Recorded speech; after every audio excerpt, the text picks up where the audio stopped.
우리가 출애굽기 쉬운 세 번째 시간으로 도둑질하지 말라라는 제목으로 같이 말씀을 하도록 하겠습니다. 8계명에서 하나님께서 금하시는 것은 이 물리적인 다른 사람의 물건을 도둑질하는 것만을 말하지 않습니다.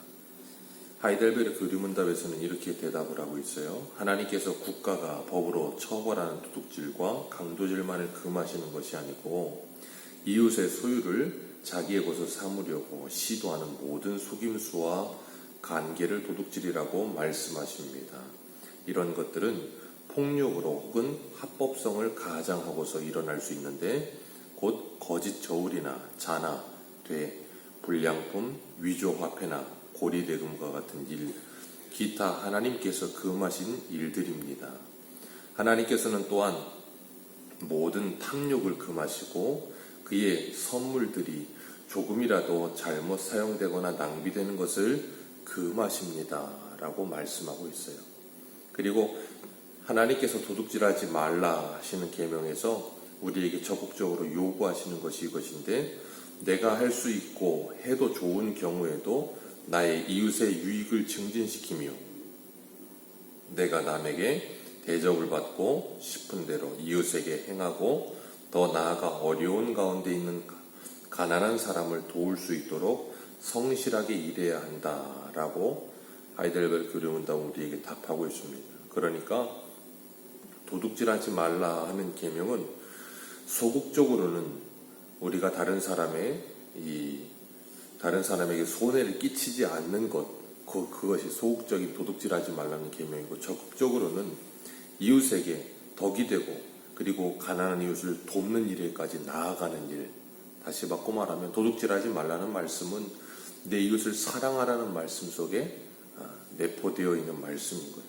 그렇기 때문에 다른 사람에게 손해를 끼치지 않고 다른 사람을 사랑하며 다른 사람을 존중히 여기며 그리고 다른 사람을 돕는 일에까지 나아가는 것이 도둑질하지 말라는 계명의 본 뜻이다. 그렇게 말하고 있는 거예요. 오늘날은 도둑질이 참 많죠. 다른 사람의 재물을 도둑질하는 것뿐 아니라 인신매매, 사람을 도둑질합니다. 그리고 다른 사람의 아이디어를 도둑질하죠. 그래서 산업 스파이들도 종종 잡혀오고, 중국의 우리나라의 핵심 기술을 팔아넘기는 사람들도 있고, 돈 때문에 그런 일들을 벌이지요. 자신의 욕심을 위해서. 그리고 컨닝을 합니다. 어려서부터 아이들이 다른 사람의 것을 보는 것, 그것도 지식적인 도둑질이에요. 그리고 요즘은 영화나 드라마, 불법 복제물들, 그런 것들도 도둑질이에요. 그리고 장사를 하는 데 있어서 거짓 저울을 사용하거나 원산지를 속이거나 유통기한이 넘은 것을 팔거나, 그 모든 것들도 다 궁극적으로는 도둑질에 속하는 거예요. 다른 사람을 속임으로 그 사람의 것을 내가 편취하는 것이기 때문에. 그리고 세금을 내야 되는데 탈세하는 것도 도둑질이고, 시간이도 도둑질을 할 수 있고, 더 중요한 것은 하나님의 것을 도둑질할 수도 있다는 거예요. 그렇기 때문에 우리가 도둑질하지 말라는 말씀은 굉장히 광범위한 거예요. 다른 사람의 물건 하나를 훔치고 훔치지 않는 그런 의미보다 더 깊이 들어가야 된다는 거예요. 그렇기 때문에 하나님께서는 말라기 3장 8절에 하나님의 것을 도둑질하는 것을 이렇게 말씀하세요. 사람이 어찌 하나님의 것을 도둑질하겠느냐. 그러나 너희는 나의 것을 도둑질하고도 말하기를 우리가 어떻게 주의 것을 도둑질하였나이까 하도다. 이는 곧 11조와 헌물이라. 너희 곧 온 나라가 나의 것을 도둑질하였으므로 너희가 저주를 받았느니라. 아멘. 하나님의 것을 도둑질한데요. 그것이 무엇이냐면 11조를 도둑질한 것이라, 하나님의 헌물을 도둑질한 것이라, 그렇게 말씀하세요. 11조를 도둑질한다는 의미는, 제가 11조에 대해서는 항상 말씀을 드리지만 10분의 1이 아니라 그랬어요. 11조라는 것은 10의 첫 번째 것, 그러니까 나머지 10가지의 대표성을 띈다 그랬어요. 그래서 10에 하나를 드린다는 것은 그 나머지 9도 하나님의 영광을 위해 사용할 때 11조가 온전해지는 것이다. 그렇게 말씀을 드렸습니다. 구약에서는 민수기 18장에서 레위인의 생계를, 그리고 제사장의 생계를 유지하는 장치로 11조를 사용하셨어요. 그리고 신명기 26장에서는 3년에 11조를 모아 레위인과 객과 고아와 과부를 이제 성 안에서 먹어 배부르게 하라 그러셨어요. 그러니까 레위인과 제사장 그리고 객과 고아와 과부, 사회적 극빈층들과 그런 사람들을 돌아보고 도와주는 일에 11조를 사용하게 하셨어요. 때문에 11조를 하지 않는다는 것은 하나님을 사랑하지 않고 하나님을 사랑하고 이웃을 사랑하라는 계명을 어기는 것이 되는 거예요. 그 11조를 사용하여 구제했고 그 11조를 사용하여 성전에 필요한 모든 것들을 사용했었기 때문에 그런 거예요. 말라기 때도 이스라엘 백성들은 그 11조의 모습을 굉장히 형식적으로 드리기 시작했죠. 그리고 헌물도 굉장히 번거로운 것으로 생각을 했어요. 그래서 눈먼 것, 병든 것, 저어는 것을 가져다가 하나님께 드렸습니다. 그때 하나님께서 말씀하시기를 너희 총독에게 드려보라. 그가 너를 기뻐하겠느냐? 그렇게 말씀하세요. 마음과 사랑이 없는 11조는 형식적으로 드려지는 것이고 그것을 하나님이 원하지 않으신다는 거예요. 하나님은 11조를 통하여 이 모든 것이 하나님의 것임을 고백하게 하시고 내 자체가 하나님의 것임을 고백하며 하나님께 내 모든 것을 드리는 인생이 되기를 원하시는 거예요. 시편 89편 11절에 하나님 이렇게 말씀하십니다. 하늘이 주의 것이요 땅도 주의 것이라 세계와 그 중에 충만한 것을 주께서 건설하셨느냐. 아멘. 하늘도 땅도 세계의 모든 것도 하나님께서 다 건설하셨다 말씀하세요.